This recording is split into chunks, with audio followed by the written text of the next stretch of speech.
कहानी की शुरुआत में ही हमें ड्रामे की फीमेल लीड नाजुन को दिखाया जाता है, जो कि एक कंपनी में एज एडिटर काम तो करती है, लेकिन इसकी लाइफ का सबसे बड़ा ड्रीम है नॉवलिस्ट बनने का।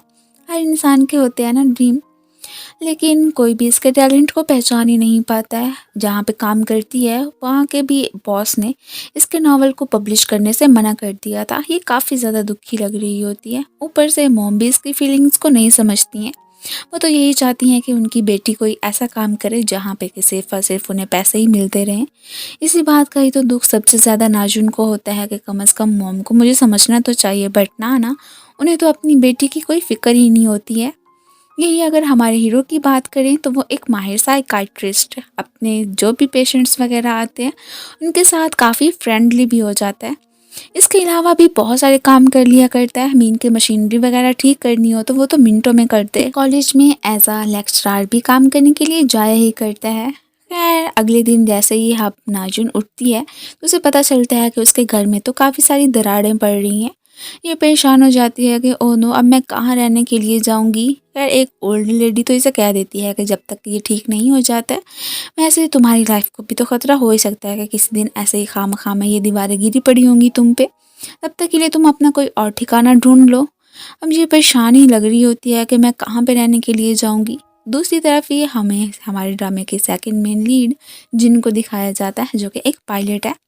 अब जो भी अपना दुखड़ा वगैरह होता है उसने जिनको सुना दिया था। अब ये भी कह रही होती है कि रहने के लिए मैं कहाँ पे जाऊंगी, भला तुम ही बताओ।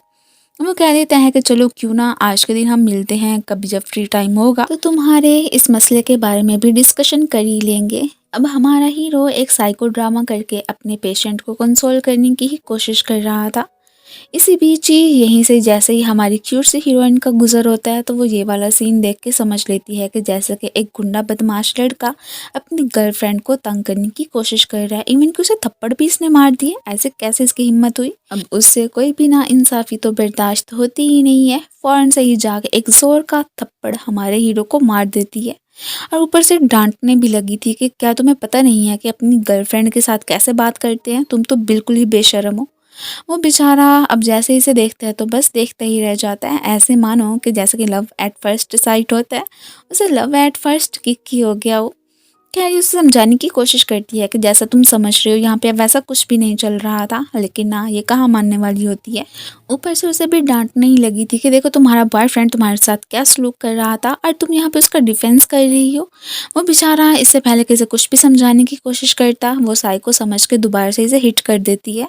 वो बेचारा अब लंगड़ाता हुआ अपनी क्लिनिक तक ही पहुंच आया था। अब जैसे ही उस लड़की के बारे में सोच रहा होता है तो यहाँ पे स्माइल भी करने लगता है कि चलो शुक्र है कि इस दुनिया में कुछ अच्छे लोग भी मौजूद ही हैं।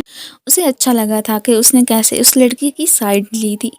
अब नेक्स्ट सीन में ही इसे अपने फ्रेंड्स के साथ ही बैठे हुए ही दिखाया जाता है। पहले तो उन्हें कह रही होती है कि कैसे आज यहाँ से जाते हुए मुझे एक साइको मिला था, अपनी गर्लफ्रेंड को तो बहुत ही बुरे से तरीके से ट्रीट कर रहा था, तो मैंने भी जाके उसकी पिटाई लगा दी। अब परेशानी तो यही बन रही होती है कि मैं अब कहाँ पे रहने के लिए जाऊँ। मेरा एक घर था वो भी ख़राब होके रह गया। तो इसके फ्रेंड्स को आइडिया आता है कि क्यों ना कुछ दिनों के लिए तुम जिनके अपार्टमेंट में रहने के लिए ही चली जाओ। वैसे भी हॉलीडेज़ मनाने के लिए अपनी गर्लफ्रेंड के साथ जो जा रहा है। अब यहाँ पे उन सब के कहने पे मान जाता है कि ठीक है, लेकिन साथ में कुछ कंडीशंस भी रखने लगा था कि स्पेशली कि तुम्हें राइस वाइन नहीं पीनी है। उसे याद था कि कैसे पिछली दफ़ा राइस वाइन पीने के बाद ये टुन हो गई थी और इसने उसके ऊपर ही वोमिट कर दी थी। ये सब कुछ सुन के वो सारी फ्रेंड्स हंसने ही लगती हैं। अब इसने कुछ और कंडीशंस वगैरह भी बताई थी। काफ़ी ज़्यादा सफाई पसंद होता है ना, तो बस इसलिए इसने कुछ रूल्स वगैरह तो बनाने ही थे कि ये मेरे घर को गंदा ना करें। वो भी कह देती है कि हाँ ठीक है, ज़्यादा मत बोलो, जैसा कह रहे हो वैसा ही बिल्कुल करूँगी। सो नेक्स्ट सीन में ही ये अब उसी के अपार्टमेंट में ही रहने के लिए जाने ही लगी थी। अब उसने जो एड्रेस बताया था पहुंच गई होती है और यहीं पे इससे पहले कि कोई बॉल इसे हिट करती, एक लड़के ने इसकी हेल्प कर दी थी। ये अब उसे थैंक यू बोलती हुई वहाँ से जाने ही लगी थी। अब वो देखते हैं कि ओह ये तो हैप्पी टुगेदर जिस प्लेस पे जा रही है वहीं पे ये भी तो रहता ही है। अब जैसे ही जिनके अपार्टमेंट में आती है तो इसे उधर भी काफ़ी सारे नोट्स पड़े मिलते हैं, जिसमें कि उसने ख़ास ही रूल्स वगैरह बना के रखे हुए थे कि मेरे घर को गंदा नहीं करना है वगैरह वगैरह। ये तो बहुत ज़्यादा इरिटेट होती है। अब इधर जिस लड़की का ये साइको ड्रामा करके कंसोल करने की कोशिश कर रहा था वो इसे थैंक यू बोल रही होती है कि तुम्हारी वजह से ही आज मैं बिल्कुल ठीक हो गई हूँ। कैसे मैं उस ट्रॉमा में पड़ी थी। खैर वो कह देता है कि कोई बात नहीं है, वैसे भी पेशेंट्स को रिकवर करना तो मेरे बाएं हाथ का खेल है। अब जिस अपार्टमेंट में नाजुन रहने के लिए गई हुई है वहीं पे हमारा हीरो भी तो रहता है। यहाँ का ऑनर डोंग सियोक तो बहुत ही स्वीट पर्सन होता है, खाना खुद ही बना दिया करता है। अब जैसे ही ये खाना खा रही थी तो अचानक ही जिन्नी से कॉल करने लगता है। ये कहती है कि खाना फिनिश करने के बाद ही इसकी कॉल अटेंड करूँगी, बट ना मैसेज पे मैसेज किए जा रहा होता है। अब जैसे ही इसका ध्यान थोड़ा-सा भटकता है, इसी दौरान ही उसके नूडल्स गिर गया था। ये परेशान होती है कि ओह नो! यहाँ की फिर से मुझे सफाई करनी पड़ेगी। अब जैसे ही कुछ कपड़े वगैरह धोने के लिए पहुँचती है तो वहीं पे ही अचानक इसका सिक्का नीचे गिर जाता है। अब उसे उठाने के चक्कर में काफ़ी ज़्यादा ही कोशिशें करने लगी थी और यहीं पे ही हमारा हीरो भी बुक अपने फेस पे रख के सो रहा था। ये बहुत कोशिश करती है कि जैसे-तैसे करके मैं ये निकाल लूँ, ऐसे ही खामखा मैं किसी को क्यों परेशान करूँ। अब जैसे इसकी नज़र कंगू पे पड़ती है तो एकदम सरप्राइज़ ही रह जाती है कि ओह साइको, तुम यहाँ पे क्या कर रहे हो? तो ये कह देता है कि मैं भी तो इधर ही रहता हूँ, तो ऑब्वियसली सी बात है। अब अपने कपड़ों को वॉश करने के लिए तो मैंने इधर ही आना था। और यहाँ पे इसे ये भी बताने की कोशिश करते हैं कि उस दिन शायद तुम्हें कुछ गलतफ़हमी हो गई थी। खैर वो कहाँ सुनने वाली होती है। इधर कुछ काम में उसकी हेल्प भी कर देता है और ये सब कुछ देख के हैरानी रह जाती है कि क्या वाक़ई में ऐसे प्रिटेंड कर रहा है स्वीट बनने का, या इसकी रियल पर्सनैलिटी यही है। डोंग सियोक ने इसके आने की खुशी में ही आज की रात डिनर करने का प्लान बना लिया था कि सारे लोग तुम्हें मिल के जो भी वहाँ पे रहते हैं वेलकम पार्टी देंगे। लेकिन जैसे ही डिनर करने के लिए आती है वहाँ पे तो किसी के पास कोई टाइम ही नहीं था इन्हें ज्वाइन करने का, ये खुद ही ड्रिंक करने लगते हैं। तभी अचानक ही कंगवू की एंट्री हो जाती है, उसके पास तो फुल टाइम ही टाइम होता है। ये अब इधर काफ़ी ज़्यादा ड्रंक भी हो गई थी। अब इसकी बातों से कंगवू को अंदाज़ा हो जाता है कि ये एक राइटर है। वेल ये अलग बात है कि इसके कोई भी नॉवल आज तक छपा नहीं है। अब जैसे ही टून होके सो जाती है तो वो इसके ऊपर ब्लैंकेट उड़ाता हुआ वहाँ से चला ही गया था और उसके पीछे पीछे डोंग सियोक की एंट्री होती है। अब इसका ब्लैंकेट नीचे गिरा पड़ा था तो वो जैसे इसके ऊपर उड़ाता है तो ये देख के ये समझती है कि शायद कि डोंग सियोक ने ही मेरे ऊपर ये ब्लैंकेट उड़ाया होगा। उसे वापस करने जा ही रही थी, इससे पहले कि पाँव फिसलने की वजह से सीढ़ियों से नीचे गिरती हमारा हीरो इसे पकड़ लेता है। और ये वाला सीन तो डोंग सियोक ने देख ही लिया था, वो तो फिर फ़ौरन से ही वहाँ से चलता बनता है। रात को जो कुछ भी हुआ उस सब के बारे में अपने फ्रेंड्स को ही बता रही थी और ये भी कह रही होती है कि मुझे तो बिल्कुल नहीं मालूम था कि वो साइको मेरे बगल वाले अपार्टमेंट में ही रहता होगा। अब ये सारी बातें तो हमारे हीरो ने सुन ली थी। उसे देख के काफ़ी ज़्यादा इरिटेट भी लग रही होती है कि ये बंदा मेरी लगता है जान नहीं छोड़ने वाला है। वो तो इसे साफ कह देता है कि तुम अभी अभी मेरे बारे में ही अपनी फ्रेंड से कोई बात कर रही थी ना। अब तभी हमारी मुलाकात इनके बाकी सारे हाउसमेट्स से भी हो जाती है, जिसमें कि एक बॉडीगार्ड वही जंगहून भी था, साथ ही साथ बोरा और वॉन भी होती है। इवन कि जो बोरा होती है ना वो जंगहून को पसंद करती है, लेकिन वो तो लड़कियों को इग्नोर करता हुआ वहाँ से चलता ही बनता है। वो एक्चुअली में कभी इनके साथ घुला मिला ही नहीं था। अब ये जैसे ही बस में बैठता है तो तभी पीछे से ही डोंग सियोक की एंट्री होती है।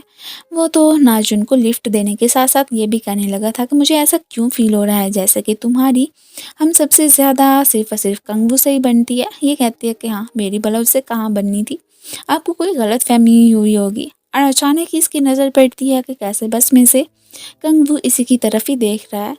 अचानक ही इनकी बस खराब हो गई थी तो वो भागता हुआ फिर इनकी गाड़ी में ही आके बैठ जाता है। अब जिस तरह से इसे इरिटेट करने की कोशिश कर रहा होता है ये सब कुछ देख के डोंग सियोक को तो अंदाज़ा हो गया था कि ज़रूर तुम दोनों क्लोज हो गए। ये कहती है कि ऐसी कोई बात नहीं है जैसा कि आप समझ रहे हो। अब ये जैसे यहाँ पे इस वक्त नाजुन से बात कर रहा था कि तुम मेरे अपार्टमेंट में अच्छे से रह रही हो कि नहीं, तो इसकी गर्लफ्रेंड ने सारी की सारी बातें सुन ली थी। वो इस पर गुस्सा कर जाती है कि क्या तुम्हारी फ्रेंड तुम्हारे अपार्टमेंट में रहने के लिए गई है, इस बात की इजाज़त तो तुमने भी कभी मुझे नहीं दी है। और इवन के इसी बात को ही लेके इशू बना के इसे ब्रेकअप करते हुए वहाँ से चली ही गई थी। रात को जैसे ही वॉक करके घर वापस पहुंचती है तो देखती है कि छत पे कैसे ही हमारा हीरो कोई सॉन्ग सिंग कर रहा था। वो तो बस इसे देख के यही सोचने लगी थी कि ये जो अब सबके सामने इतना स्वीट बनने की कोशिश कर रहा होता है, आखिर को इसकी पर्सनैलिटी है तो है क्या, वही साइको है या फिर ऐसे ही लवली सा बंदा है। इस बारे में तो मैं पता चला के ही रहूँगी। नेक्स्ट डे ब्रेकफास्ट के वक्त इसकी बाकी सारे हाउसमेट्स से मुलाकात हो ही गई होती है।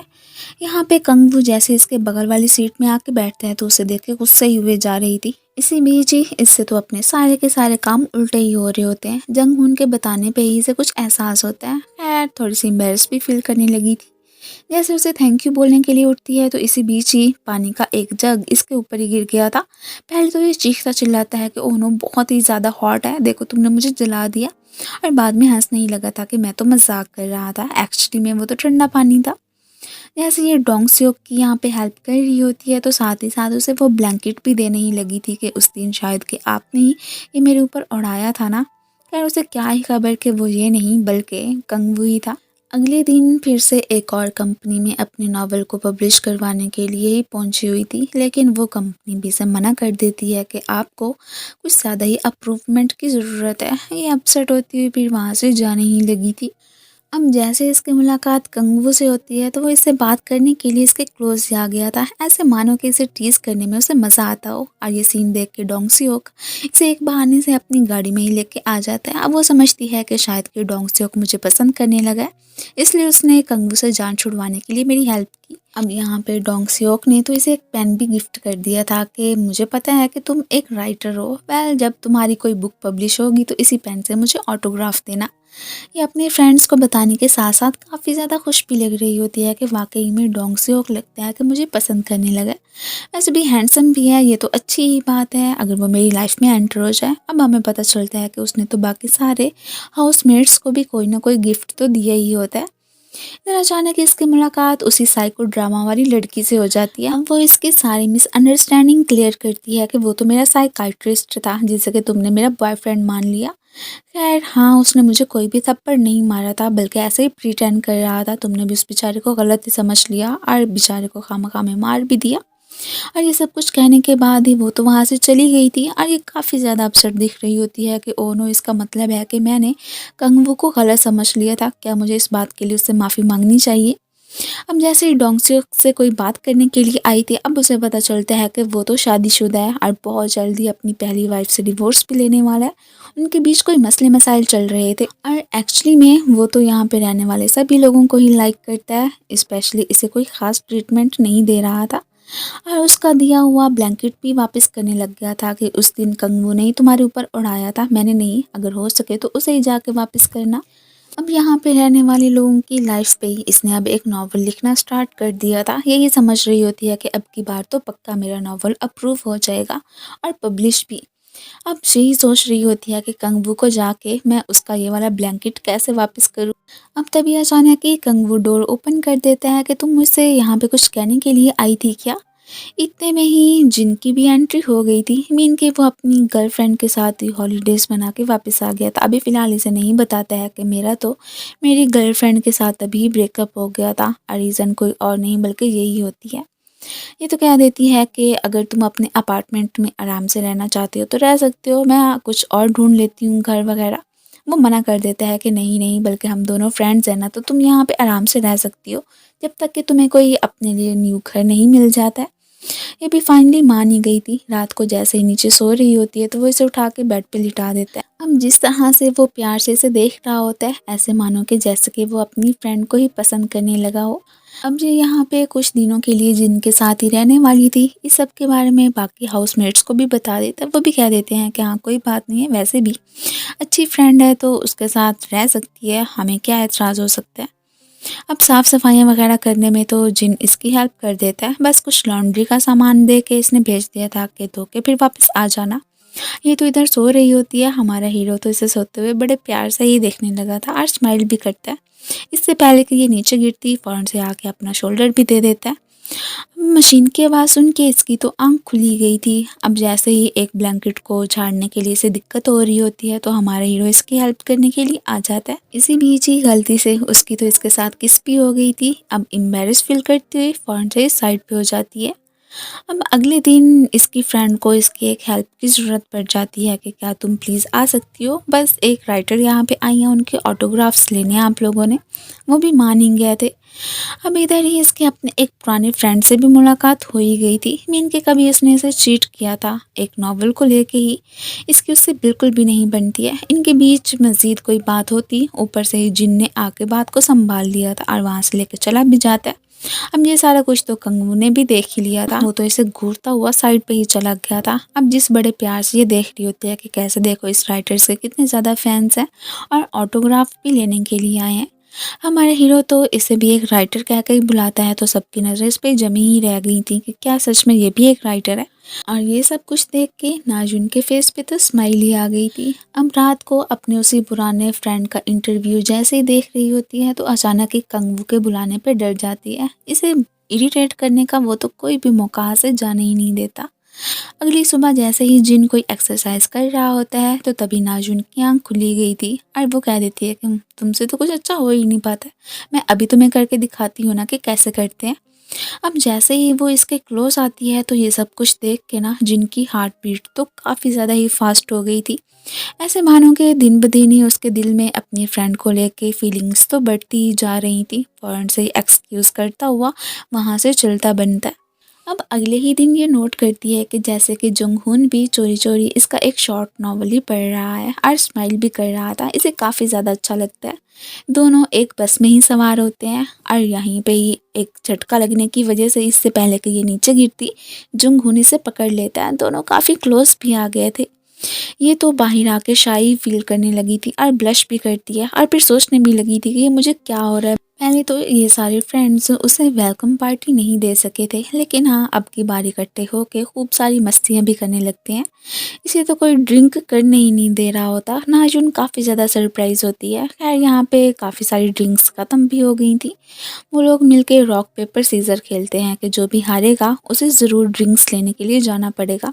और इसका पार्टनर कोई और नहीं बल्कि कंगवू ही बना था। यहाँ से जाते हुए अचानक ही से इसके भाई की कॉल आ जाती है।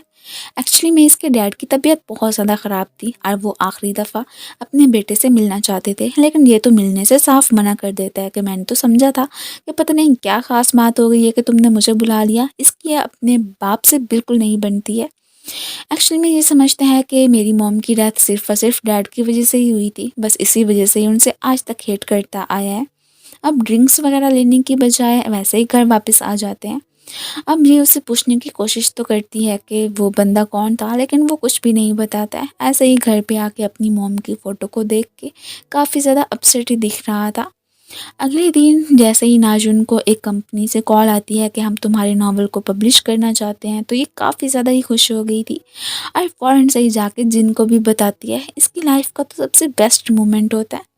और फिर अचानक ये देखती है कि ओह नो, जो मैंने एक नॉवल राइट किया था वो तो मेरे लैपटॉप में है ही नहीं, अब क्या करूँ। अब जैसे ही ऊपर से कंगफू आता है तो उसे अपना लैपटॉप रिकवर करने को ही बोलने लगी थी। वो पहले खुद तो काफ़ी कोशिश करता है, लेकिन जब उससे कुछ नहीं हो पाता है तो फ़ौरन से ही एक शॉप पे पहुंचता है और उन्हें कुछ पैसे वगैरह भी देने ही लगा था कि मेरा काम जल्दी हो जाना चाहिए। अब जैसे उसका लैपटॉप ठीक होता है तो फ़ौरन से ही नाजुन को देने के लिए जाने लगा था, ये जो कि अपना काम कर रही थी कुछ। अब इतने सारे मच्छरों को देख के उनसे फाइट ही करने लग जाती है। नाजुन का तो अचानक ही यहाँ पे पाँव फिसल जाता है। इससे पहले कि वो नीचे गिरती तभी ही जिन ने उसकी हेल्प कर दी थी, लेकिन हाँ इसी बीच ही अपने बाजू पे चोट लगवा लेता है। और ये वाला सारा सीन तो कंगू ने भी देख ही लिया था। ये हॉस्पिटल जाना तो नहीं चाहता था, लेकिन नाजुन ज़बरदस्ती लेके जाने ही लगी थी और इसकी पट्टियाँ वगैरह करवा के ही वापस आती है कि ये चोट तुम्हें मेरी वजह से ही लगी है। मैं नहीं चाहती हूँ कि इसकी वजह से तुम्हारे करियर पे भी कोई भी असर पड़े। और इवन के यहाँ से जाने का भी कहने लगी थी, लेकिन वो कह देता है कि जब तक कि अब ये मेरा हाथ कम्प्लीटली ठीक नहीं हो जाता है तब तक तुम यहाँ से जाने का सोचना भी मत, यहाँ पे रह के मेरी केयर करो। वो भी मानी गई थी कि ठीक है, जब तक ये ठीक नहीं होता है तब तक तो यहाँ पे रह सकती हूँ। हाँ इसके बाद ज़रूर मैं चली जाऊँगी, तब मुझे मना मत करना। और वैसे भी हम फैमिली थोड़ी ना है कि जो कि साथ में रहें। रात को कंगफू इसका हाथ देखने के लिए आ गया था। आखिर को ये दोनों भी तो बेस्ट फ्रेंड्स ही होते हैं। और इधर ही इसका लैपटॉप भी इसे लौटा देता है कि ये कम्प्लीटली ठीक हो गया। ये देख के नाजुन तो काफ़ी ज़्यादा खुश हो गई थी। खैर यहाँ पे तो चेयर्स भी करने लगते हैं कि चलो शुक्र है कि इसे भी एक कंपनी में नावल पब्लिश करने का मौका मिल ही गया। और जैसे कुछ सामान वगैरह उठाने में इसे दिक्कत हो रही होती है तो पीछे से ही कंगफू ने आके हेल्प कर दी थी। इसकी हार्ट बीट भी काफ़ी ज़्यादा फास्ट हो गई होती है। अब कूड़ा फेंकते हुए अचानक इसकी मुलाकात जंगहून से भी हो जाती है। वो नोट करता है कि जो चीज़ें मुझे पसंद है बिल्कुल सेम टू सेम वैसी सी चीज़ें ही नाजुन भी लाइक करती है। और ये देख के उसे काफ़ी ज़्यादा ही अच्छा लगने लगा था। ऐसे मानो कि जैसे कि वो भी नाजुन को पसंद करने लगा हो। ये बेचारी अपना कुछ डिपॉजिट मांगने के लिए उसी ओल्ड लेडी के पास पहुंचती है, लेकिन उसने तो देने से साफ मना कर दिया था। हम रात को ही देखने लगती है कि मुझे कोई मुनासिब सी कीमत पे रेंट पे कोई कम से कम हाउस मिल ही जाए जब तक कि मेरा ठीक नहीं हो जाता है। और इस बारे में सारी की सारी बातें उसने जिनसे भी शेयर कर ही दी थी। अब की बार एक एक्ट्रेस ही इससे अपना ट्रीटमेंट करवाने के लिए ही आई होती है। ये बातों से उसका मूड फ्रेश करने की कोशिश करता है। हालांकि शुरू शुरू में वो इससे बिल्कुल नहीं घुलते मिलते हैं, लेकिन अपने फ्रेंडलीपन की वजह से वो उनका दिल जीत ही लेता है। साथ ही साथ आने वाले अपने पेशेंट्स को वो कोई गिफ्ट भी दिया करता है। और अब हमें पता चलता है कि इसी एक्ट्रेस का ही बॉडीगार्ड जुंग हुन भी है, जो कि उनके साथ आया था और वापस भी चला जाता है। नाज़ुन को अगर कभी किसी चीज़ के बारे में पूछना होता है तो वो सीधा जाके कंगू से पूछ लेती है। और यहाँ पे अपोलोजाइज़ भी करने लगी थी कि ओ तो तुम उस वक्त साइको ड्रामा करके ही एक पेशेंट की हेल्प कर रहे थे, मैंने तुम्हें गलत समझा, मुझे माफ़ कर देना। वो कह देता है कि कोई बात नहीं है। और वैसे भी उसे तो नाज़ुन पसंद आने लगी थी, वो उससे नाराज़ कैसे हो सकता था। यहाँ से वापसी पे जाते हुए जिस लिफ्ट में पहुँचते हैं ना, वो तो अचानक ही ख़राब हो जाती है। यहाँ की मे बी लाइट चली गई थी और इधर घर पे ही दिखाया जाता है जिनकी के लाइट चली जाने की वजह से परेशानी हो गए थे। ये फ़ौरन से ही हेल्प करने के लिए जिनको कॉल करती है कि मैं लिफ्ट में फंस गई हूँ। और बस यहीं पे ही उसकी कॉल कट जाती है। ये पहुँचता है अपने घर वाली लिफ्ट के पास कि क्या सच में यहीं पे ही अब नाजुन और कंगू फंसे हुए हैं। डोंग सियोक को भी बुलाता है कि हमें उन्हें यहाँ से बाहर निकालना चाहिए। अब ये नोट करता है कि ओह नो, मैं अपना फ़ोन तो गाड़ी में ही भूल आया हूँ, अब यहाँ से कैसे निकलेंगे। यार जब तक कि कोई इनकी हेल्प करने के लिए आ नहीं जाता था, ये तो इधर ही बैठ जाता है। अब उसे शरारत सूझती है। नाज़ुन को कहने लगा था कि वो देखो तुम्हारे आसपास तो कोई कॉकरोच ही घूम रहा है। और कॉकरोच से डर के उसे चिपक जाती है कि ओह नो, क्या सच में ऐसी ही बात है। और इसे इतना ज़्यादा डरा हुआ देख के वो तो स्माइल ही करने लगा था और इवन कि उसके क्लोज आने की भी कोशिश करता है। इससे पहले कि इनके बीच किस होती, ऊपर से एक गार्ड की एंट्री हो गई थी। शुक्र है लाइट्स वगैरह ठीक हो गई थी। ये लोग बाहर निकल आते हैं। अब बहुत ज़्यादा मेहनत करने के बाद ही जैसे ही अपने घर की लिफ्ट का डोर ओपन करते हैं तो सामने से देखते हैं कि एक्चुअली में यहाँ पे तो नाजुन थी ही नहीं। वो तो बस उस वक्त वो पूरी बात सुन जो नहीं पाया था। अब जैसे ही नाजुन घर पे पहुँचती है तो उसे देख के जिन रिलीफ फील करते हैं कि शुक्र है कि तुम ठीक हो। मैं तो तुम्हें लेके बहुत ज़्यादा ही परेशान हो गया था कि पता नहीं कौन सी मुसीबत में फंस गई हो। नाज़ुन जहाँ पे कि आज लिफ्ट में जो कुछ भी हुआ उसके बारे में सोच रही होती है, वहीं पे कुछ ऐसा सा हाल हमारे हीरो का भी होता है। खैर इधर तो इसने आज से ही अपने नॉवल पे काम करना शुरू कर दिया था कि वही पब्लिश होना है ना। अब जैसे अचानक ही इसकी नज़र एक शीट पे पड़ती है तो काफ़ी ज़्यादा सरप्राइज रह गई थी कि मेरा लैपटॉप ठीक करवाने के चक्कर में तो कंगवू को काफ़ी ज़्यादा सारे पैसे भी देने पड़ गए थे। अब जैसे ही ये अपनी जॉब पे जा रहा होता है, उसका हाथ ठीक नहीं था ना, तो तैयारी वगैरह करवाने में ही नाजुन ने उसकी हेल्प कर दी थी। इवन कि उसके शू लेस भी बांधने ही लगती है। और ये वाला सीन तो इधर हमारे हीरो ने भी देख ही लिया था। काफ़ी ज़्यादा जेलिस भी फील करने लगता है। अब जैसे ही गाड़ी में वो इसे लिफ्ट देके जा रहा था तो ये कह देती है कि वैसे मुझे पता चला है कि तुमने मेरा लैपटॉप ठीक करवाने के लिए बहुत ज़्यादा ही पैसे दिए हैं। ज़रूर जब मैं एक काफ़ी बड़ी नॉवलिस्ट बन जाऊंगी तो तुम्हें तुम्हारे पैसे वापस कर दूंगी। वो कह देता है कि कोई बात नहीं, हम दोनों तो अब से फ्रेंड्स हैं ना, तो अगर मैंने तुम्हारे लिए ये सब कर भी दिया तो इसमें क्या बड़ी बात है। सो नेक्स्ट उसी कंपनी के ऑनर के पास पहुंच आई होती है जिसके साथ उसका कॉन्ट्रैक्ट साइन होना था। हम जैसे उसके साथ कोई कॉन्ट्रैक्ट साइन करते हैं तो ये खुश हो जाती है कि शुक्र है कि अब फाइनली मेरा ड्रीम पूरा होने वाला है। सबसे पहले ही फ़ोन करके कंगवू को ही बताने लगी थी। बोरा उसी एक्ट्रेस से किसी काम के हवाले से मिलने के लिए ही पहुंची हुई थी। अब जैसे उसकी नज़र जंगून पे पड़ती है तो हैरान कि ओह, तुम इसी एक्ट्रेस के हाँ ही काम करते हो। वो तो इसे इतनी आसानी से तो अंदर नहीं जाने देने वाला था। इसका पूरा बैग वगैरह चेक करता है कि ये तो मेरी ड्यूटी है। और ये सब कुछ देख के बोरा कहने लगी थी कि ओह, तो इसका मतलब है कि तुम्हें मेरी बॉडी भी चेक करनी चाहिए, करनी है तो कर सकते हो। वो मना कर देता है कि नहीं नहीं, यही काफ़ी था। वो खैर अब फाइनली फिर वहाँ से चली ही गई थी। ये तो अपने फ्रेंड्स को बताने के लिए ही आ गई थी कि अब मेरा नावल एक कंपनी के थ्रू ही पब्लिश होने वाला है।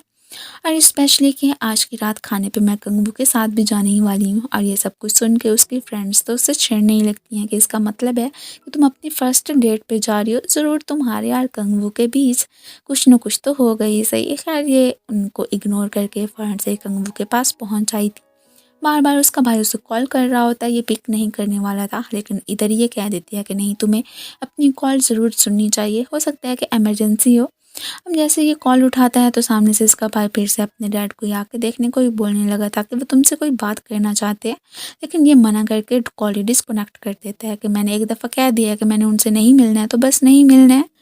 यहाँ से वापसी पे जाते हुए इसका मूड भी बहुत ज़्यादा ही ऑफ लग रहा था। शुक्र है कि नाज़ुन इसके साथ होती है, उसके साथ बातचीत करके काफ़ी ज़्यादा फ्रेश भी फ़ील करने लगा था। बातों ही बातों में इससे पूछ लेते हैं कि क्या तुम्हारी मॉम को पता है कि तुम बहुत जल्दी एक कंपनी के थ्रू अपने नावल को पब्लिश करने वाली हो? तो ये कह देती है कि बिल्कुल भी नहीं, उन्हें तो मेरा नॉवलिस्ट बनना पसंद ही नहीं है।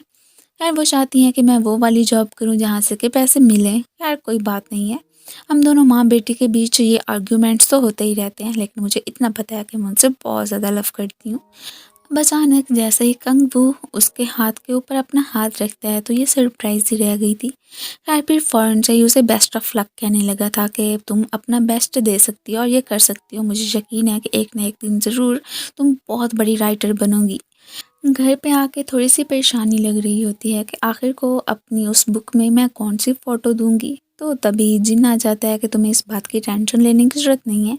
मैं एक फ़ोटोग्राफ़र को जानता हूँ, वो तुम्हारी हेल्प कर देगा। और ये सुन के यहाँ पे नाज़ुन तो बहुत ज़्यादा ही खुश हो गई थी। अब इनके बीच थोड़ी बहुत अट्रैक्शन होती ही रहती है और ये सब कुछ देख के नाज़ुन तो एकदम सरप्राइज़ ही रह गई थी। ऐसे मानो कि जैसे हो ना हो उसके दिल में भी कंगू को लेके फीलिंग्स डेवलप होना स्टार्ट हो ही गई हैं। बोरा जैसे ही एक्ट्रेस से मिलने के लिए आती है तो इसे भी एक ड्रिंक ऑफ़र करती है और ये भी कहने लगी थी कि मुझे पता चल गया है कि तुम एक्चुअली में नाज़ुन को लेके इंटरेस्टेड हो। खैर चलो कोई बात नहीं है, मैं इस बारे में किसी को भी नहीं बताऊँगी। हाँ, वैसे भी आज मेरा अगर काम कंप्लीट हो गया तो क्या तुम मेरे साथ एक वाइन वगैरह पीने के लिए चलोगे? वो भी मान जाता है कि ठीक है, अगर तुम्हारी यही विश है एक फ्रेंड होने के नाते तो मैं चल ही सकता हूँ। पिक्चर्स वगैरह क्लिक करवाने के लिए इसने काफ़ी ज़्यादा अच्छी ड्रेस पहनी होती है, इतनी ज़्यादा प्यारी लग रही होती है कि जिन तो अपनी नज़रें हटा ही नहीं पाता। अब जैसे इसके बाल वगैरह सेट करने के लिए आता है और पोस्ट बनवाने के लिए आता है तो बस उसे देखते ही रह गया था। अभी उसे मालूम होता है कि उसने किसी भी फ़ोटोग्राफ़र को हायर नहीं किया है, बल्कि इसकी फ़ोटोज़ तो सिर्फ़ और सिर्फ़ जिन खुद ही क्लिक करने वाला है। आज हॉस्पिटल में से इसे अचानक ही एक पेशेंट की आवाज़ें ही सुनाई देने लगी थी। अब एक्चुअली में वो कोई और नहीं बल्कि इन्हीं की एक हाउसमेट फ़ोन की ही मॉम होती हैं। मीन के वो भी डिप्रेशन की शिकार ही थी और इसे काफ़ी ज़्यादा बुरा लगता है कि हमारी लाइफ में कोई ना कोई प्रॉब्लम्स तो चल ही रही होती हैं, बस हम एक दूसरे को कभी समझ ही नहीं पाते हैं। ये अब उसकी फ़ोटोज़ वगैरह बहुत ही अच्छी सारी क्लिक करता है।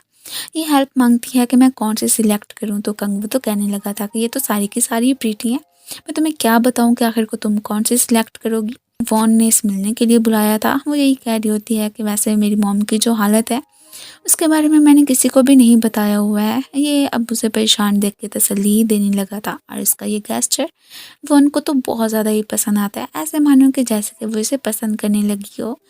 कंगफू ने अपने खाने पीने का कुछ सामान इसी से ही मंगवाया था। सो नाज़ुन आके भड़क जाती है कि मैं तुम्हारी फ्रेंड क्या बनी, तुम तो उल्टा मेरा गलत फ़ायदा उठाने की कोशिश कर रहे हो। खैर वो यहाँ से खाना जो भी निकालता वो सारा का सारा इसे ही देने लगा था कि ये तो स्पेशली मैंने तुम्हारे लिए ही मंगवाया था कि यहाँ पे बैठ के मेरे सामने ही खाना। अब इसे क्यूट क्यूट सी हरकतें करते हुए देख के उसे तो इस पे बहुत ज़्यादा ही प्यार आता है। इससे पहले कि दोनों मज़ीद क्लोज आते, इसके असिस्टेंट के आने की वजह से ही इनका ये वाला रोमांटिक सा सीन तो ख़राब होकर ही रह गया था। रात को जैसे ही अपने नॉवल पे काम कर रही होती है ये तो पहले चुपके चुपके से उसे देखता रहता है एंड देन मैसेज करके बताता है कि मैं तो इधर ही हूँ, चलो क्यों ना हम कुछ देर वॉक पे चलते हैं। और वहाँ पे रास्ते में ही बैठ के अब जैसे वो इसके क्लोज आता है, मिन के कुछ कहना ही चाह रहा था तो फिर इसे जिनकी कॉल आ जाती है जो कि घर के बाहर इसके आने का वेट कर रहा था। अब जैसे उसकी नज़र पड़ती है कि ये तो कंगू के साथ थी, इधर उसे भी थोड़ी बहुत तो जेलसी होने ही लगती है। खैर अब बहुत जल्दी इसकी बुक पब्लिश होने वाली थी तो उसके लिए एक सरप्राइज़ पार्टी का जिन ने प्लान बना लिया था और सारे फ्रेंड्स को ही बुला के अपनी जो भी प्लानिंग वगैरह होती है उसके बारे में बता देता है। फाइनली इसकी बुक्स आ गई थी, ये खुश लग रही होती है कि जो मेरा ख्वाब था वो पूरा होने वाला है। ये लोग तो चोरी चोरी उसके लिए केक भी बनाने लगते हैं और रात को सरप्राइज़ पार्टी भी देते हैं। ये तो काफ़ी ज़्यादा ही खुश लग रही होती है, स्पेशली कि जब इसे मालूम होता है कि ये सारा अरेंजमेंट किसी और ने नहीं बल्कि जिन ने ही किया, तो ये कहती है कि वाओ मेरा फ्रेंड मुझसे इतना ज़्यादा लव करता है, मैं तो कभी जान ही ना पाई। यहीं पे बैठे-बैठे अचानक ही से इसकी फ्रेंड जिया कॉल करती है। यही कहती है कि तुम्हारी बुक तो अभी तक मार्केट में आई ही नहीं है, वो तो किसी ने पब्लिश ही नहीं की। एकदम सरप्राइज़ रह गई थी। अब फिर जैसे ही वह उस कंपनी में पहुंचती है तो इसे पता चलता है कि इसके साथ तो बहुत ही बड़ा स्कैम हो चुका है। वो कंपनी फ्रॉड थी और इसकी तरह और भी लोगों के पैसों लेके वो तो वहाँ से भाग ही गई है। अब ये इतनी ज़्यादा अपसेट हो जाती है कि इसे देख के कंगफू इसे फॉलो करते करते आता है कि देखो बारिश हो रही है, तुम्हें यहाँ पे ये छतरी तो लेनी चाहिए, लेकिन ये तो उस छतरी को ही फेंक के चली गई थी कि मुझे अकेला छोड़ दो, किसी की भी कोई ज़रूरत नहीं है। इसके फ्रेंड्स को तो उसकी काफ़ी ज़्यादा टेंशन होने लगी थी कि उस बेचारी का सपना टूट के रह गया। ये अपने रूम में आके बहुत ज़्यादा ही रोती है कि आखिर को मेरे साथ ही हमेशा ऐसा क्यों होता है। खैर अगले दिन सबको जहाँ पे किसकी चिंता थी, यूँ कहती है कि मेरी फ़िक्र करने की ज़रूरत नहीं है, मैं बिल्कुल ठीक हूँ। ऊपर ऊपर से जितना काम रहती है, अंदर से बेचारी उतनी ही ज़्यादा टूटी हुई थी। इसने तो अब से अपना नॉवलिस्ट बनने वाला ड्रीम अधूरा छोड़ने का ही डिसाइड कर लिया था कि शायद कि ये मेरी किस्मत में नहीं है। अब हम जो ड्रीम्स देखते हैं, ये ज़रूरी तो नहीं है कि वो पूरे भी हो जाएं। और जाके ही अपने जो भी नॉवेल्स वगैरह होते हैं उन्हें इसने डस्टबिन में ही फेंक दिया था। और उन पे जैसे ही हमारे हीरो की नज़र पड़ती है तो उसने सब के सब उठा ही लिए थे। अगले दिन जैसे ही काम पे जा रही होती है तो जिन कह देता है कि मैं तुम्हें ड्रॉप कर दूंगा। और तभी कंगवू की भी एंट्री हो गई थी, जो कि इसे अपने साथ गाड़ी में चलने को बोलने लगा था, लेकिन ये तो दोनों को ही मना करके एक्सक्यूज़ करती हुई वहाँ से चली ही गई थी। अब बाद में आके अपने पैसों का कुछ ना कुछ तो बंदोबस्त करने ही लगती है कि वैसे भी मैं आखिर को कितने दिन जिन के साथ रहूँगी, कभी ना कभी तो मुझे अपने किसी दूसरे घर में तो जाना ही पड़ेगा। कंगवू ने उसकी जो भी डाइट वगैरह फटी हुई थी उसको जोड़ने का फ़ैसला कर लिया था कि मैं उसे वापस कर दूँगा। और वैसे भी उसका ड्रीम था ना एक राइटर बनने का, वो कभी भी मैं नहीं चाहता हूँ कि वो अपने इस ड्रीम को लेके गिव अप करे। अब यहाँ पे ये सब कुछ करते हुए तो कंगवू के असिस्टेंट ने भी देख ही लिया था और ये भी कह रही होती हैं कि वैसे मैंने ये बात जान ली है कि जब से आपकी लाइफ में वो लड़की आई है ना, तब से आप तो बहुत ज़्यादा ही बदल गए हैं। इसी के साथ ही हमें फ्लैशबैक का सीन दिखाया जाता है कि कैसे जब इसकी मॉम की डेथ हुई थी तब डैड उन्हें देखने के लिए आ गए थे उनकी फ्यूनरल में। इसके डैड ने तो दूसरी शादी भी कर ली होती है। वह यहाँ पे अपने बेटे से ये भी कह रहे होते हैं कि तुम जो मानते हो कि तुम्हारी मॉम की डेथ मेरी वजह से हुई है, ऐसा बिल्कुल भी नहीं है, वो तो डिप्रेशन का ही शिकार थी। लेकिन ये तो मानने से साफ इनकार कर देता है कि वैसे भी आपने तो अपनी दूसरी शादी कर ली हुई है। और हाँ, आइंदा के बाद मुझसे मिलने की ज़रा भी कोशिश मत कीजिएगा, मैं तो उसी दिन आपका मुंह देखूंगा जबकि आपकी डेथ होगी, समझे आप। उनसे काफ़ी ज़्यादा ही फाइट करके इसने अपने सारे के सारे रिश्ते ख़त्म ही कर लिए थे। और यहाँ पे अपनी उन सारी मेमोरीज़ को याद करके बहुत ज़्यादा ही दुखी भी लग रहा होता है। इसकी फ्रेंड्स इससे पूछ रही होती हैं कि तुम्हें बुरा तो लगा होगा ना कि जो कि तुम्हारे साथ हुआ, हमारे सामने ऐसे ही खामखा में यूं कूल बनने की कोशिश मत करो। वो कह देती है कि बिल्कुल भी ऐसी बात नहीं है, बल्कि मैंने तो अब से अपने उस ड्रीम पे गिव अप कर दिया है। वो तो मैं बिल्कुल नहीं बनूंगी राइटर, शायद कि मेरी किस्मत में ही नहीं है। वो ऑन जैसे अपनी मॉम से मिलने के लिए आती है तो वो इसे खुशी खुशी में ही बताने लगी थी कि कैसे एक लड़के ने आके मुझे ये स्कार्फ गिफ्ट किया। उनका मूड तो बहुत ही अच्छा लग रहा था और अपनी मॉम को खुश देख के ये भी हैप्पी लग रही होती। इसे तो साफ पता चल गया था कि ज़रूर कंगू ही ने देने के लिए आया होगा, वरना कि कौन जानता है कि मेरी मॉम इस हॉस्पिटल में है। रात को ही घर पे आके इसने उसकी डायरी जो भी टुकड़े टुकड़े हुई हुई थी सारी की सारी ठीक कर दी होती है और फिर बाद में जाके उसे गिफ्ट भी कर देता है। लेकिन वो तो लेने से साफ मना कर देती है कि मुझे इन सब की कोई ज़रूरत नहीं है, और वैसे भी मैंने अब अपने राइटर वाले बनने वाले ड्रीम को छोड़ने का फ़ैसला कर लिया है। और ये सब कुछ देख के इसे काफ़ी ज़्यादा बुरा लग रहा था कि उस बेचारी का एक ही तो सपना था और वो भी वो पूरा नहीं कर पाई है। अगले दिन ही जिन और कंगू दोनों को ही बुला के शॉपिंग पे ही लेके पहुंच आई थी कि वैसे भी मेरे ड्रीम को पूरा करने के लिए आप दोनों ने बहुत ज़्यादा ही मदद की थी, तो मैं चाहती हूँ कि यहाँ पे एक एक शूज़ बाय कर लो। चलो ये ज़्यादा एक्सपेंसिव नहीं है, लेकिन फिर भी मेरी तरफ से एक छोटा सा तोहफ़ा ही समझ लेना। इसने तो सोचा था कि मैं जंगून के साथ वाइन वगैरह पीने के लिए जाऊंगी, बट ना वो तो अपने साथ ही खाना खिलाने के लिए लेके आ गया होता है। और यहाँ पे तो जंगून को उसकी मॉम की भी कॉल आ रही थी, जो कि यही पूछ रही होती हैं कि वैसे तुम्हारे और नाजुन के बीच क्या चल रहा है, कि तुम उसे पसंद करने लगे हो। लेकिन ये आगे से मना कर रहा होता है कि नहीं मॉम, जैसा कि आप समझ रही हैं ऐसी कोई भी बात नहीं है। नाजुन इन दोनों को अपने फेवरेट रेस्टोरेंट पे ही लेके आ गई थी। इनकी इधर क्यूट क्यूट सी फाइट भी चल ही रही होती है। खैर अगले ही दिन कंगमू ने इसके दिए शूज़ ही पहने होते हैं कि वैसे आज तक मुझे किसी ने ये गिफ्ट नहीं दिया है, अब चूँकि तुमने दिया था तो मैंने पहन लिया और मुझे काफ़ी ज़्यादा पसंद भी आए हैं। ये तो फिर खुद को इतना ज़्यादा सपोर्ट करने के लिए थैंक यू ही बोलने लगी थी। रात को ही जिन ने इसे अपने साथ ड्रिंक करने के लिए इनवाइट किया था और ये तो काफ़ी ज़्यादा ड्रंक हो जाती है और उससे ये भी कहने लगी थी कि मैं कितना ज़्यादा अनलकी हूँ ना, एक ही ड्रीम था वो भी मेरा पूरा नहीं हो पाया। तो ये कहता है कि अब इसमें क्या ही बड़ी बात है, खुद को ऐसा तो मत बोलो। देखो तुम्हारे पास इतने सारे लोग हैं तुम्हें लव करने वाले और अभी भी तुम सोचती हो कि तुम अनलकी हो। और फिंगर्स पे गिन के ही बताने लगता है कि देखो मैं और तुम्हारे बाकी सारे फ्रेंड्स जैसे कि बोरा, वॉन, कंगवू और बाकी डोंगस्योक वो सारे तुम्हें कितना ज़्यादा लव करते हैं ना, ऐसी बातें मत किया करो। अब ये उसे इन सारी बातों को छोड़ के कह देती है कि मुझे बहुत ज़्यादा ही प्यास लगी है, क्या तुम पानी ला के दोगे? वो जैसे इसके लिए पानी लेने के लिए जाता है तो ये पीछे से कंगवू की क्लिनिक पे ही आ जाती है। वो तो एकदम सरप्राइज ही रह गया था कि तुम इधर क्या करने के लिए आई हो। ये तो साइको ड्रामा वाला सेशन लेने के लिए पहुंच आई थी कि मैं वाकई में अपने इस ट्रॉमा से बाहर निकलना चाहती हूँ।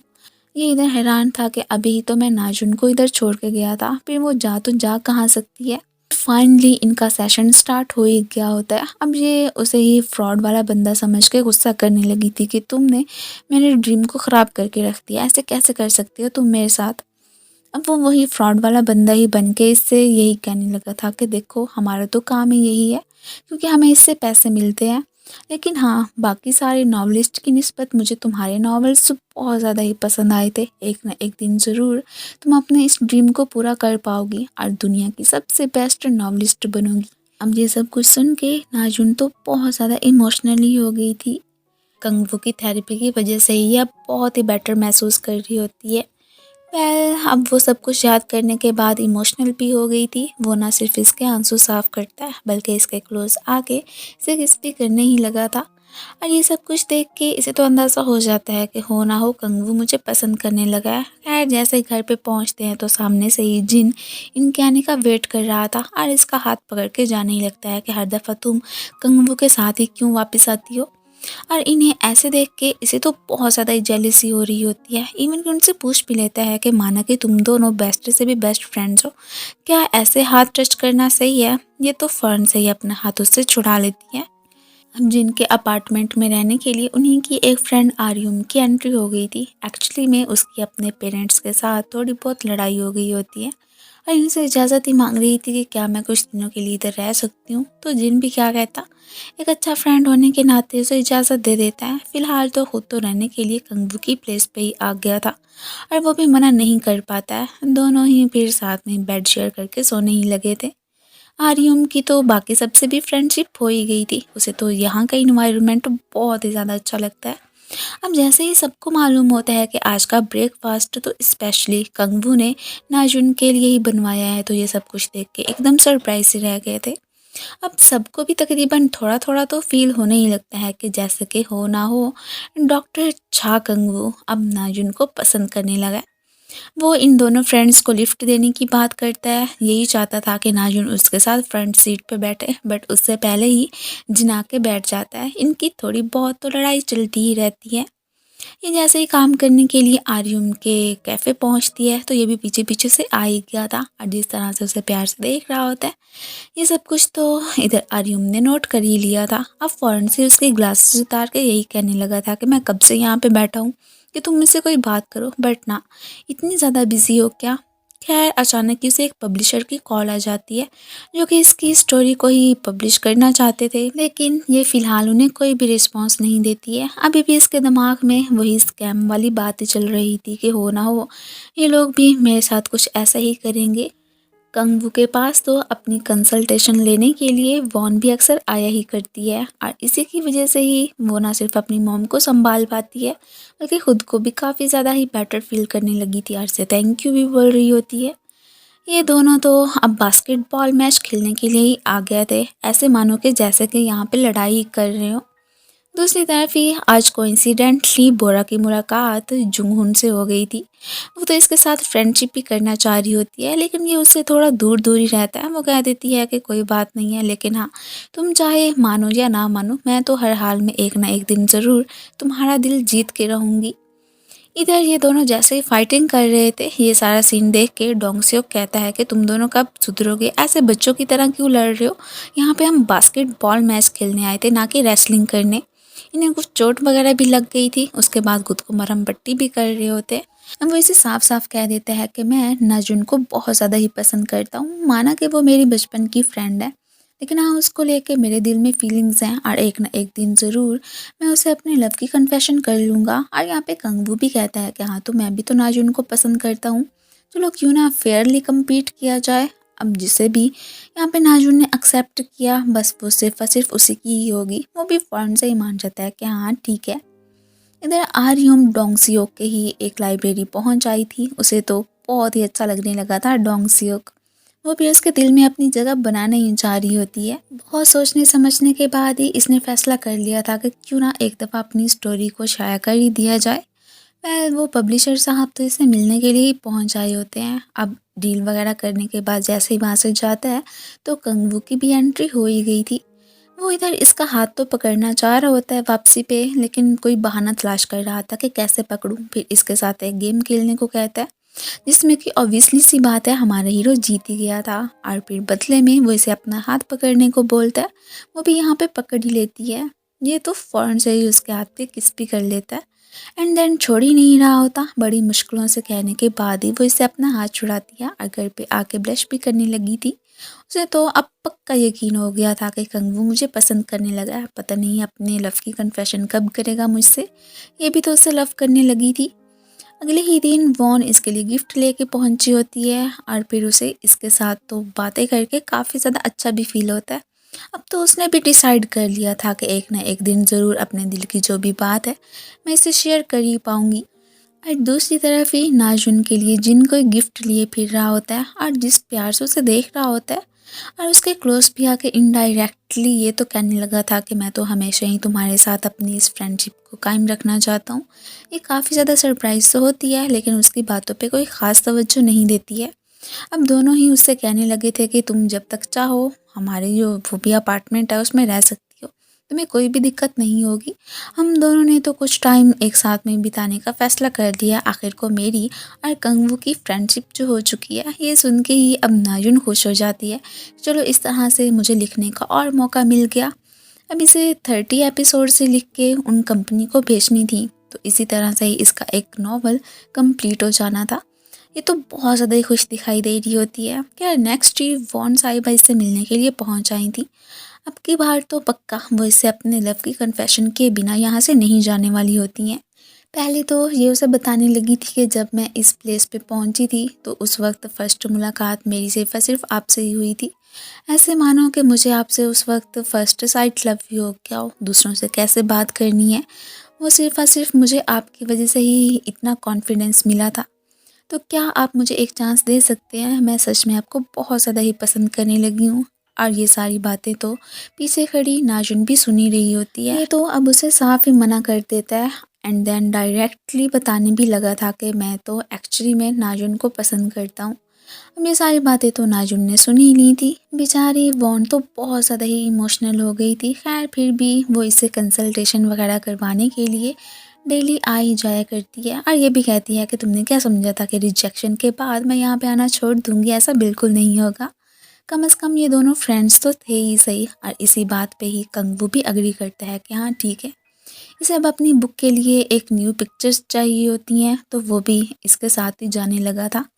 अब जिन इसका फोटोग्राफर होता है और वो भी पर्सनल वाला, यहाँ पे इनडायरेक्टली फिर से इसे कहने की कोशिश तो कर रहा था कि जैसे कि मैं तुमसे बहुत ज़्यादा लव करता हूँ और हमेशा हमेशा के लिए तुम्हारे साथ ही रहना चाहता हूँ, लेकिन इसे तो कोई समझ ही नहीं आ रही होती। और फिर इसकी बहुत ही प्यारी प्यारी सी फ़ोटोज़ भी क्लिक करने लगा था। रात को कंगू इसके पास खाना लेके पहुंचा होता है और इवन के अपने हाथों से खिलाने भी लगा था। उसके साथ होते हुए नाजुन को तो बहुत ही अच्छा लगता है। इससे पहले कि वो इससे कोई भी बात करता, इतने में ही जिन की एंट्री हो गई थी। वो इसके साथ कोई गेम तो खेलते हैं और यहाँ पे जब कंगू हार जाता है तो ये देख के अब जिन तो बच्चों की तरह हंसने ही लगा था कि देखा तुम्हें तो कोई भी काम ढंग का करना आता ही नहीं है। बोरा अपने दिल का जो भी हाल-अहवाल होता है, जुंगून के साथ शेयर कर लिया करती है। ये भी कहती है कि इधर मैं अपने पेरेंट्स को ढूँढने के लिए ही आई थी। वो मिले तो हैं बट उन्हें मेरी कोई परवाह नहीं है।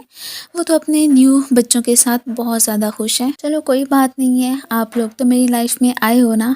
उसे इतना ज़्यादा अपसेट देख के ये उसे हँसाने की कोशिश करता है। ये दोनों भी अब बेस्ट फ्रेंड्स बन ही चुके थे। नाज़ुन को उसके नॉवल के नीचे कोई बहुत ही बैड बैड कमेंट्स कर रहा था और ये देख के इसे काफ़ी ज़्यादा बुरा लगता है कि ये कौन है, मैंने तो किसी के साथ कुछ भी बुरा नहीं किया, तो वो मेरा ऐसा क्यों बुरा चाहता है। अब ये जैसे ही नाज़ुन की फ़ोटोज़ को देख रहा था तो ये सब कुछ देखते हुए कंगू कह देता है कि मुझे भी दिखाओ ना, मैं भी देखना चाहता हूँ कि वो कैसी लग रही है। पहले तो ये उसे नहीं दिखाता है और जब वो कंगू जिन से नाराज़ हो जाता है तो अभी उसे दिखाने ही लगा था। उसे तो उसकी सारी की सारी फ़ोटोज़ ही बहुत ज़्यादा ही पसंद आती हैं। ये भी ऐसे मानो के बेस्टीज बन ही चुके थे। अब नेक्स्ट डे ब्रेकफास्ट के वक्त ये दोनों ही अपनी अपनी बगल वाली सीट में ही नाज़ुन को बैठने को बोलने ही लगे थे। वो कंफ्यूज हो जाती है कि अब मैं क्या करूं, फिर फ़ौरन से ही जिन के पास आके बैठ गई थी और ये सब कुछ देखते हुए जिन तो कंगू को बहुत ज़्यादा ही चिढ़ाता है और उसे भी गुस्सा ही आ रहा था कि ये उसके पास क्यों बैठी। खैर अब यहाँ पे फाइनली एक लेटर लिख के ही कंगू ने इसे अपने लव की कन्फेशन कर दी थी कि जब तुमने मुझे किक मारी थी उसी वक्त ही मुझे तुमसे प्यार हो गया था और फिर जब तुम्हें मैंने इस घर में देखा तो ऐसे मानो कि मैं हवाओं में ही उड़ने लगा, मुझे काफ़ी ज़्यादा अच्छा लगा था। तुम्हें पता है कि तुम्हारे मेरी लाइफ में आने से पहले मैं बहुत ज़्यादा ही एरोगेंट और खड़ूस हुआ करता था, लेकिन नहीं, जब से तुम मेरी लाइफ में आई हो तब से मैं बहुत ही अच्छा फील करने लगा हूँ। हर दिन ही मेरे फेस पे स्माइल आ जाती है जब मैं तुम्हें देखता हूँ और ये सब कुछ पढ़ते हुए इसे तो बहुत ज़्यादा ही अच्छा लग रहा होता है और इतने में ही वो इसके लिए गिफ्ट भी लेके आ ही गया था। ये तो फ़ौरन से उसे पकड़ के किस कर लेती है और जब वो पीछे होती है तो बैक कंगू से किस करने लगा था। अब तो ऐसे मानो कि दोनों रिलेशनशिप में ही आ चुकी हूँ और इन्हें साथ में देख के जिनको तो काफ़ी ज़्यादा जेलिसी होती है कि कहीं नाज़ुन मेरे हाथों से निकल ही ना जाए। अब वो फ़ौरन से उसे कॉल कर देता है और ये भी कहने लगा था कि कल जब तुम्हारे पास फ्री टाइम हो तो मुझसे बात करने के लिए आना, मैंने तुम्हें कुछ बताना है। ये नहीं चाहता था कि अब बहुत ज़्यादा ही देरी हो जाए। नाज़ुन को अब मालूम हो जाता है कि उसने रिसेंटली जिस कंपनी के साथ अपना कॉन्ट्रैक्ट साइन किया है उसके पीछे कंगवू का ही हाथ है। वो तो इससे नाराज़ ही लग रही होती है और ये भी कहने ही लगी थी कि अब की बार तो पक्का मैंने सोच लिया था कि शायद कि हो सकता है कि मेरा हार्ड वर्क की वजह से ये लोग मुझे पहचानने लगे हैं और मुझसे काम करना चाहते हैं, बट ना ये तो मेरा वहम ही निकला। आखिर को तुम्हें ये सब कुछ करने की क्या ज़रूरत थी। वो बेचारा तो जस्ट इसकी हेल्प करना चाहता था। अब जो रिलेशनशिप इनका स्टार्ट हुआ ही नहीं था ये भी उसे ख़त्म करने का ही डिसाइड कर चुकी होती है। अब इनकी ये सारी की सारी बातें पीछे खड़े जिनने भी सुनी ली होती हैं। वो अभी इससे मिलने के लिए जो पहुंचा हुआ था। अब नाज़ुन इससे नाराज़ थी तो कंगवू का मनाना तो बनता ही था, वो इसके पीछे पीछे ही घूमता रहता है।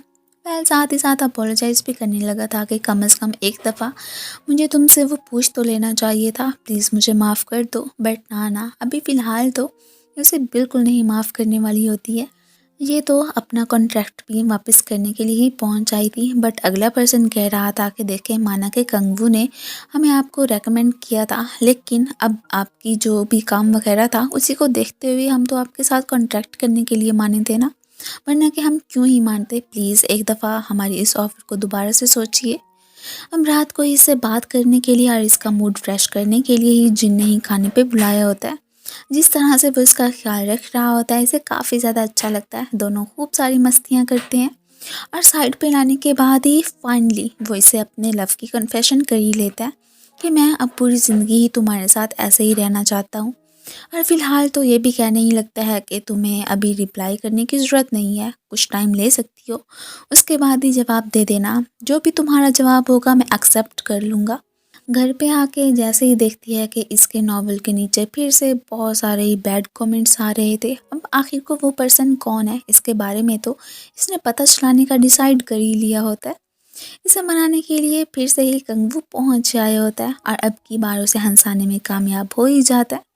खैर ऐसे इतनी आसानी से तो इसका पीछा नहीं छोड़ने वाला था। उससे माफ़ी वगैरह मांगने के बाद ही वो भी मान जाती है कि ठीक है, वैसे भी इसने मेरे भले के लिए ही तो किया था ना, अब इसमें भी क्या बुराई हो सकती है। रात को ही जो भी जिन ने इसे अपनी फीलिंग्स कन्फेस की थी उसके बारे में ही सोच रही होती है कि वो तो मेरा बेस्ट फ्रेंड था ना, अब मैं क्या ही करूँ, उसे क्या जवाब दूँगी। इसी के साथ ही हमें दिखाया जाता है कि कैसे जिन इसके पास ही पहुंच आया था और इसे अपना जवाब भी मांग रहा होता है कि अगर तुमने मुझे अपना जवाब ना दिया तो कोई बात नहीं है, आज की रात जो हम दोनों क्वालिटी टाइम स्पेंड करेंगे उसके बाद तो दे ही सकती हो ना। और बस इसी भयानक ड्रीम के साथ ही नाजुन की आंख खुल जाती है। उसे कुछ समझ ही नहीं आ रहा था कि मैं आखिर को उसे बुला के क्या कहूँ। पसंद तो ये कंगबू को करती है, हालांकि इसके दिल में जिन को लेके बिल्कुल भी फीलिंग्स नहीं है। साथ में रहते रहते जंगून भी इसका फ्रेंड बन ही चुका होता है ना, तो बस वो इसे कोई गिफ्ट देने के लिए भी पहुंच आया था और ये भी कहता है कि मैंने अपने डैड से कह के पता चला लिया है कि आखिर को कौन है जो कि नाजुन के नॉवल के नीचे बैड कमेंट्स करता है, क्या तुम उसे पहचानते हो। इसने तो उसे उसकी पिक्चर भी दिखा दी थी, जिसे देखने के बाद ही वो तो एकदम सरप्राइज ही रह गया था। एक्चुअली में वो वाला पर्सन कोई और नहीं बल्कि जिनकी ही एक्स गर्लफ्रेंड होती है। वो तो जेलिस थी, यही चाहती थी कि अपनी लाइफ में नाजुन फेल होके ही रह जाए, उसी की वजह से ही तो इसने उससे ब्रेकअप किया था। वेल यहाँ पे ये तो अपोलोजाइज़ करता है कि मैं तुम्हें उतना लव नहीं दे पाया था जितना कि तुम डिज़र्व करती थी, मे बी कि तुम्हें मुझसे भी अच्छा पर्सन मिल जाए। मुझे अब पता चला है कि लव की फीलिंग्स कैसी होती हैं, क्योंकि रिसेंटली मैं भी उसी फीलिंग से गुजर रहा हूँ ना। खैर ये सब कुछ कहने के बाद ही वो सीधा कंगू के पास पहुंचता है, क्योंकि ये सब कुछ कहने के लिए कंगू ने ही उसे कहा था। उसे मालूम हो गया था कि ये कियादारा किसी और का नहीं बल्कि जिनकी एक्स गर्लफ्रेंड का था। फिर से एक और पर्सन इसके पास अपना कॉन्ट्रैक्ट साइन करवाना चाहता था। इसका नावल तो बहुत ही ज़्यादा फेमस से फेमस हुआ जा रहा होता है और ये तो खुशी लग रही थी कि चलो शुक्र है कि मेरे टैलेंट को भी अब कोई पहचानने लगा है। स्पेशली कि अब मेरे इतने सारे फ्रेंड्स हैं जो कि मेरा साथ देते हैं, तो इसी वजह से ही मुझे अपनी लाइफ में इतनी कामयाबी मिल रही है।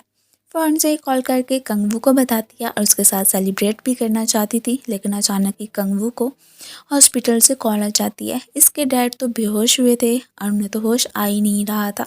अब अपने डैड की जो भी सिचुएशन थी उस सब के बारे में नाजुन को भी बता ही देता है।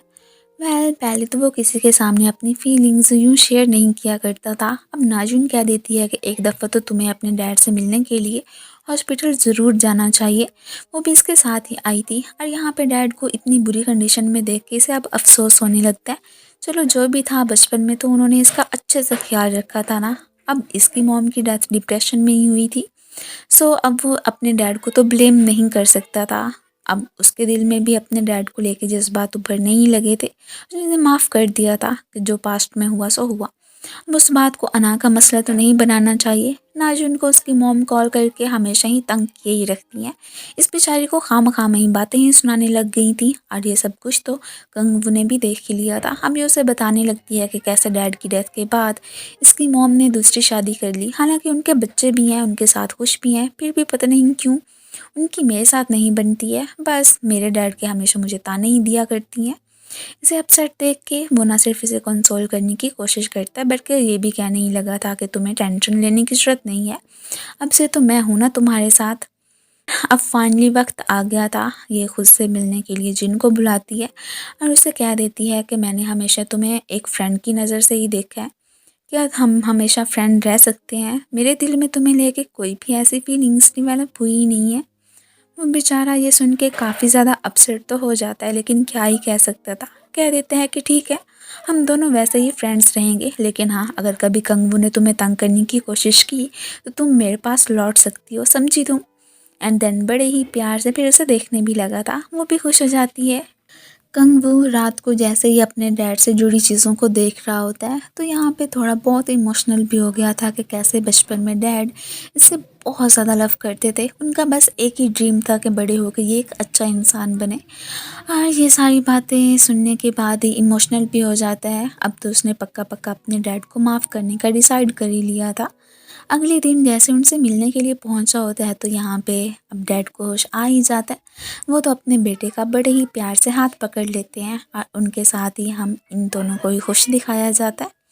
अब अपने डैड से बातें शेयर करने के बाद ही फ़ौरन ही नाजुन के पास पहुंचता है कि देखो आज मैंने डैड से इतनी सारी बातें की हैं, मेरे दिल का बोझ हल्का हो गया और ये सब कुछ तुम्हारी वजह से ही हुआ है। अगर तुम मुझे इनकरेज ना करती डैड से मिलने जाने के लिए तो मैं ऐसा कुछ भी ना कर पाता। Thank you so much. वो कह देती है कि अरे कोई बात नहीं है। रात को ही अब जीने से कह देते हैं कि मुझे तो नाजुन ने रिजेक्ट कर दिया है, मीन कि वो तुम्हें ही पसंद करती है। खैर चलो कोई बात नहीं है, मैं भी उसे तुम्हारे हवाले करता हूँ एक फ्रेंड होने के नाते। लेकिन हाँ, अगर कभी तुमने उसे परेशान करने की कोशिश की ना तो मैं फ़ौरन से ही आके उसे अपने साथ ही लेके जाऊँगा। मेरा भी बचपन में ड्रीम था कि मैं एक ट्रैवल राइटर बनना चाहता था और अब मैं अपने उसी ड्रीम को ही कंटिन्यू करना चाहता हूँ। अब अपने उस ड्रीम को पूरा करने के लिए इसे बहुत सारी जगहों पे ट्रैवल करने तो जाना ही था। और फिर यहाँ पे नाज़ुन को गुड बाय करने के लिए ही आ जाता है कि तुम जितने दिन चाहो मेरे अपार्टमेंट में रह सकती हो। वो तो यही कहने लगी थी कि प्लीज़ बहुत जल्दी वापस आ जाना, मैं तुम्हारे आने का वेट करूँगी, कम से कम तुम मेरे फ्रेंड तो हो ही सही। वॉन तो इस शेयर हाउस से चली ही गई थी क्योंकि उसे भी अपना एक ड्रीम पूरा करना था। अब इसने भी अपने एक न्यू नॉवल पे वर्क करना स्टार्ट कर दिया था, जो कि एक शेयर हाउस में रहते हुए सारे लोगों पे ही मबनी स्टोरी थी। अब जैसे ही उसका ये नॉवल कंप्लीट होता है तो इससे मिलने के लिए कंगुई पहुंच आया था। अब की बार तो ऑफिशियली वो इससे अपने लव की कन्फेशन करता है अपने वर्ड से। पिछली दफ़ा उसने लेटर लिखा था ना, एंड देन फ़ौरन से उसे किस कर लेता है और दोनों इधर इंटीमेट भी हो ही गए थे। अगले दिन अब चूंकि इसका नावल कंप्लीट हो गया था तो इसने अपने लिए न्यू घर भी तलाश कर ही लिया होता है और उन्हें गुड बाय कह के वहाँ से जाने ही लगी थी कि मैं वैसे तुम लोगों से मिलने के लिए ज़रूर आ जाया करूँगी। और इसे जाते हुए बाकी सारे फ्रेंड्स भी देख ही रहे होते हैं। पहले तो अपसेट होते हैं लेकिन फिर बाद में खुश भी दिखाई दे ही रहे थे कि चलो कोई बात नहीं है, कभी कभी हम सारे इकट्ठे हो ही जाया करेंगे। ये सारे ऐसे मानो कि जैसे कि सोलमेट्स ही बन चुके हों। अब नेक्स्ट ही हमें 6 महीने बाद का सीन दिखाया जाता है। इसका नॉवल तो इतना ज़्यादा हिट गया था कि अब तो फैंस ऑटोग्राफ लेने के लिए ही पहुंच आए होते हैं। कंगफू भी उसके फ़ैन इवेंट में जाने के लिए बिल्कुल रेडी था और आके ऑटोग्राफ ही मांगने लगता है कि मैं तो तुम्हारा नंबर 1 फ़ैन हूँ ना। और फिर एक फ्लावर बुके भी देने के साथ साथ एक प्यारा सा नेकलेस भी गिफ्ट करता है और जो कि अपने हाथों से उसे पहनाने लगा था। यहाँ पे नाज़ुन को तो बहुत ज़्यादा ही पसंद आता है। आज तो इन सारे फ्रेंड्स ने ही मिलने का डिसाइड किया हुआ था, सभी को ये एक दूसरे के आने का वेट होता है। यहाँ पे तकरीबन पहुँच आए होते हैं और मिलके सेलिब्रेट भी करने लगे थे। इन्हें अब सिर्फ और सिर्फ जिनके आने का ही वेट था। बहुत ज़्यादा इंतज़ार करवाने के बाद ही जिनकी भी एंट्री हो ही गई होती है, सभी उसका बहुत अच्छे से वेलकम करते हैं और इवन के सारे फ्रेंड्स मिलके पिक्चर्स भी क्लिक करवाने ही लगे थे। इनकी लाइफ तो मानो अब सबके अपने अपने गोल सेट करने के बाद ही परफेक्ट बनी चुकी हो। नाज़ुन को कभी भी अपनी मॉम से प्रोटेक्शन नहीं मिली थी, लेकिन हाँ अब उसे एक प्यार करने वाला और केयर करने वाला बॉयफ्रेंड ज़रूर मिल गया था। वो तो अपनी लाइफ में काफ़ी ज़्यादा खुश होती है और कंगू की वजह से ही तो वो अपना राइटर बनने वाला ड्रीम भी पूरा कर पाई थी। और इन दोनों के इसी हैप्पी मोमेंट के साथ ही इस ड्रामे की एंडिंग हो जाती है। Thank you so much for watching. So guys, आप लोगों को ये ड्रामा कैसे लगा मुझे कमेंट्स में ज़रूर बताइएगा। मिलते हैं फिर नेक्स्ट वीडियो में न्यू कहानी के साथ। तब तक के लिए गुड बाय एंड अपना ख्याल रखना।